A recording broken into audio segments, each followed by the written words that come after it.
Hey everyone, welcome back to Travel Wisdom. In today's video, we're diving into a hot topic that's been making headlines: why Airbnb is being banned in some countries, and what alternatives you can choose for your next trip. But before we start, don't forget to like and subscribe. Do you think Airbnb should be restricted in certain places? Why or why not? Please share your thoughts in the comments. Now let's get started. Airbnb has revolutionized the way we travel, offering unique stays all over the world. But not every country is welcoming it with open arms anymore. In fact, several places are banning or heavily restricting Airbnb, and here's why. First up, housing shortages.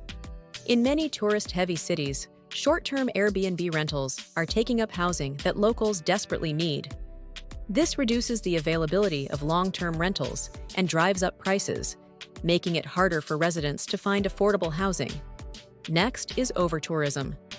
Popular destinations like Barcelona and Venice are swamped with tourists, putting a lot of strain on infrastructure, public services, and even the environment. By limiting Airbnb, governments can control the number of visitors and protect their communities from being overwhelmed. Another big reason is tax and regulation issues. Traditional hotels follow strict regulations and pay taxes, but many Airbnb hosts don't face the same rules. To level the playing field, some cities are banning or restricting Airbnb to ensure fairness in the market. And lastly, neighborhood disruptions. In some areas, locals are frustrated by noise, parties, and a constant flow of visitors disrupting their peace. This has led to communities pushing for tighter restrictions on short-term rentals. So, if Airbnb isn't an option, what can you choose instead? Don't worry, there are still plenty of great alternatives. First, consider staying at a hotel or guest house.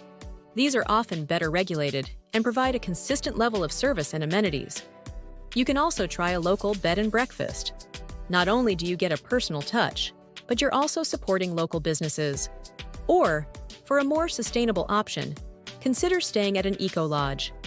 These accommodations focus on reducing environmental impact and often contribute directly to the community. Thanks for watching. If you found this video helpful, give it a thumbs up and subscribe to stay updated with more travel tips and news. Have you experienced any changes in your travel plans because of Airbnb restrictions? Do you think Airbnb should be restricted in certain places? Why or why not? Let us know in the comments below. Until next time, safe travels.